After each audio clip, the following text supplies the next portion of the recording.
والفجر وليال عشر والشفع والوتر والليل إذا يسر هل في ذلك قسم لذي حجر ألم تر كيف فعل ربك بعاد إرم ذات العماد التي لم يخلق مثلها في البلاد وثمود الذين جابوا الصخر بالواد وفرعون ذي الأوتاد الذين طغوا في البلاد فأكثروا فيها الفساد فصب عليهم ربك سوط عذاب إن ربك لبالمرصاد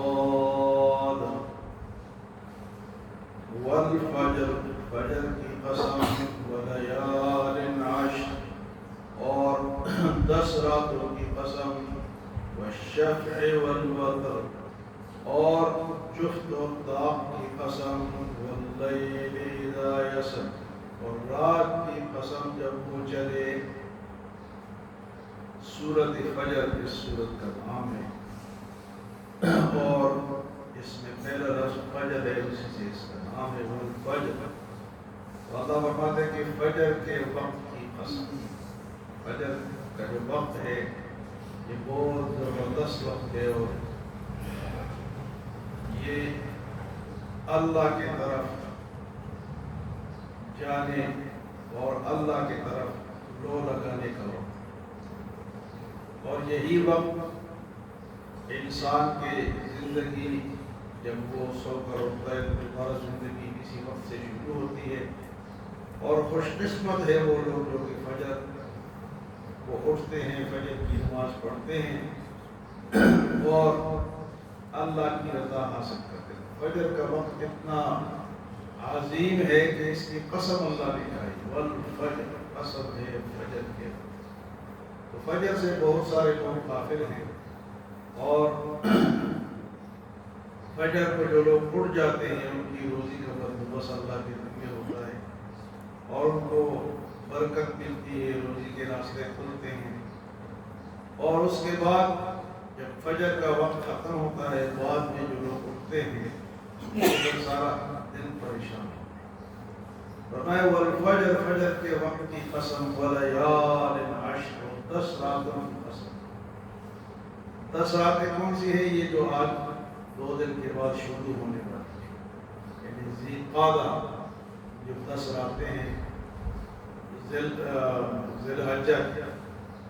الحجہ کی 10 راتیں جو شروع ہونے والی ہیں وہ بڑے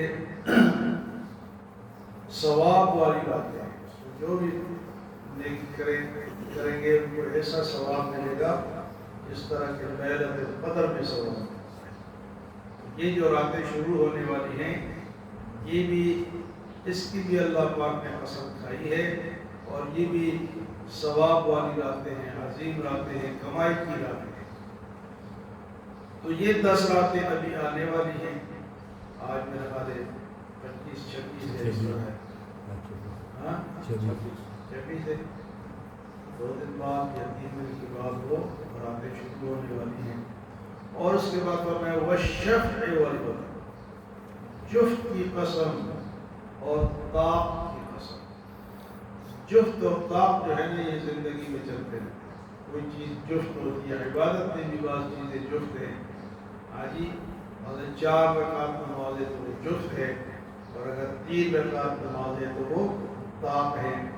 اور اسی طرح مخلوقات میں نر اور مادہ ہوتے ہیں، میاں بیوی ہوتے ہیں، لیکن اللہ جو ہے وہ طاق ہے، وہ اکیلا ہے. لم یلد ولم یولد، وہ طاق ہے، وہ ہمیشہ طاق رہے گا.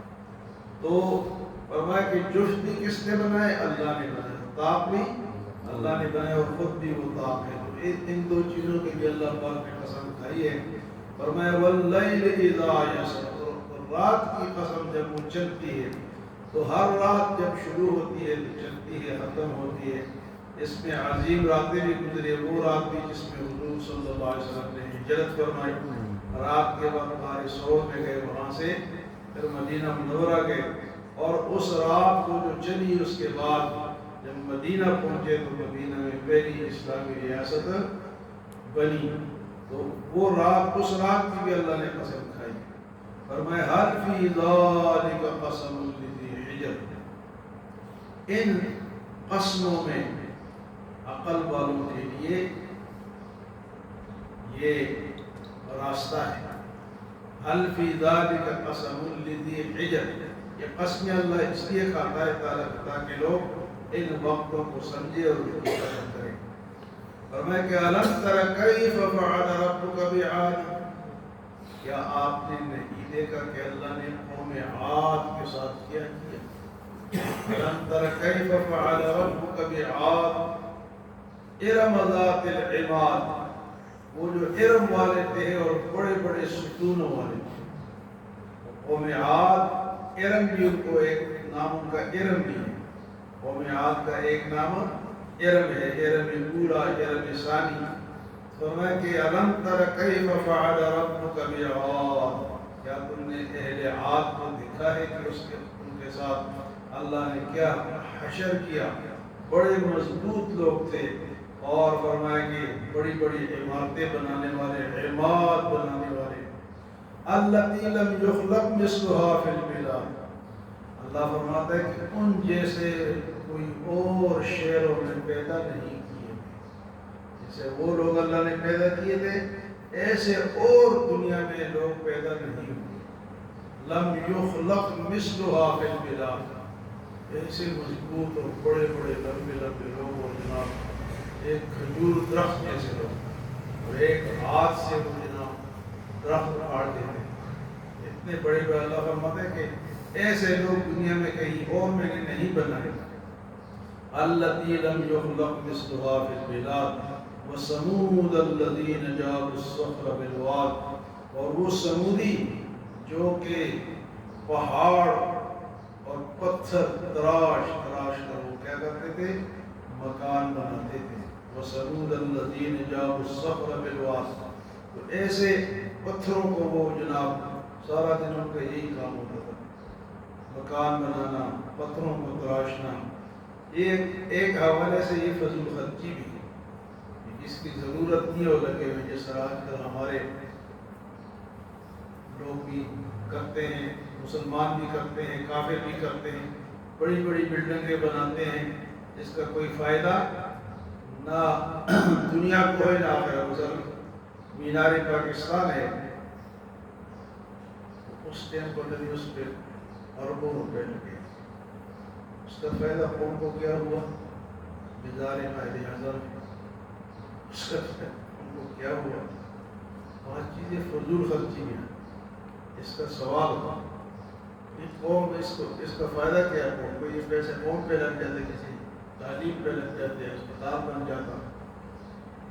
تو فضول خرچی آج کل ایک اور بنا رہے ہیں، پھر بعد آپ کراس کریں نا، آپ جائیں 0 پوائنٹ کی طرف، تو الٹے ہاتھ میں کوئی چیز بن رہی ہے، پورے درخت شرخت پورا ایریا کاٹ کے وہ کوئی چیز بنا رہے ہیں۔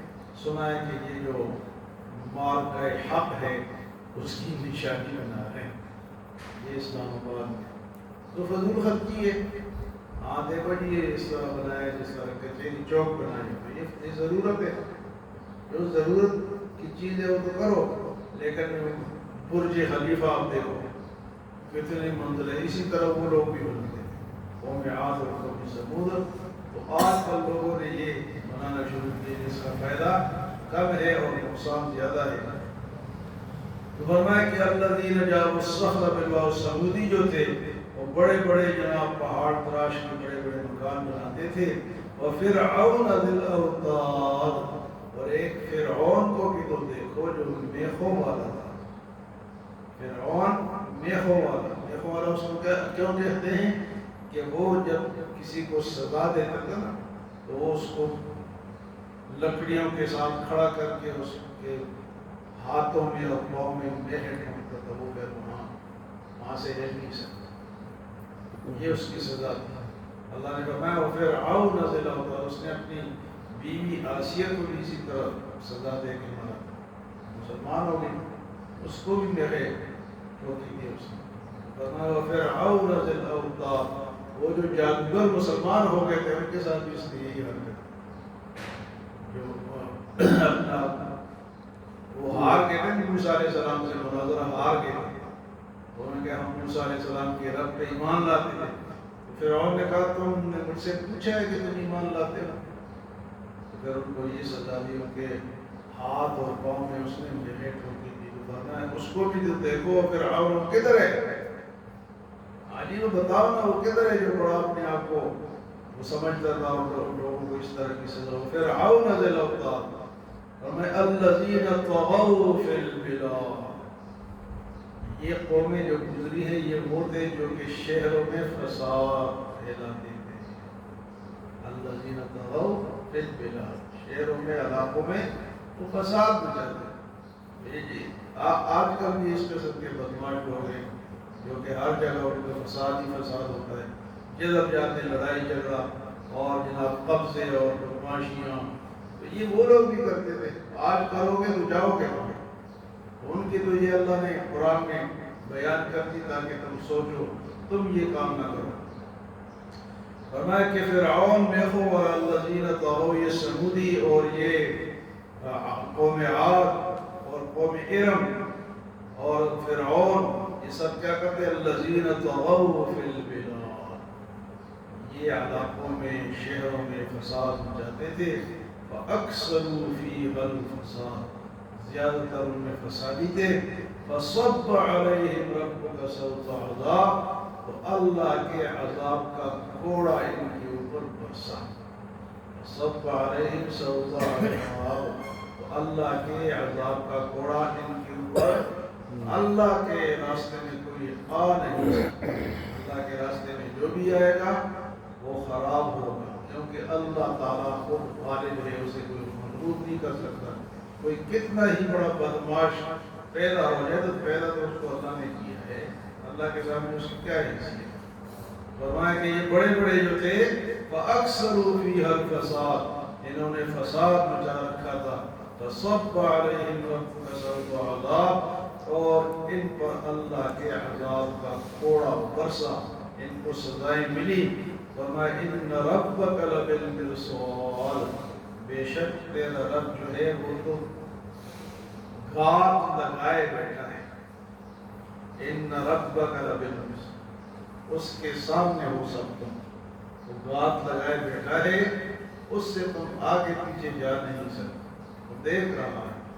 ان لوگوں نے اگر یہ غلطیاں کی، ان پہ عذاب آئے، عذاب کا کوڑا برسا، تو آج بھی اگر ہم گناہگار بنیں گے، غلط کام کریں گے، اللہ کی نافرمانیاں کریں گے، تو ہمارے ان ربک لبالمرصاد، تیرا رب جو ہے وہ کیا ہے، وہ گھات لگائے بیٹھا ہے، وہ واچ سسٹم جسے ہم کہتے ہیں نا کہ کیمرے کی آنکھ دیکھ رہی ہے، تو ان ربک لبالمرصاد، یہ ہے اللہ کا کیمرہ، پوری دنیا کو اس کے سامنے ہے، کوئی جو بھی حرکت کرے گا وہ اس کیمرے میں آ جائے گا، ان ربک لبالمرصاد۔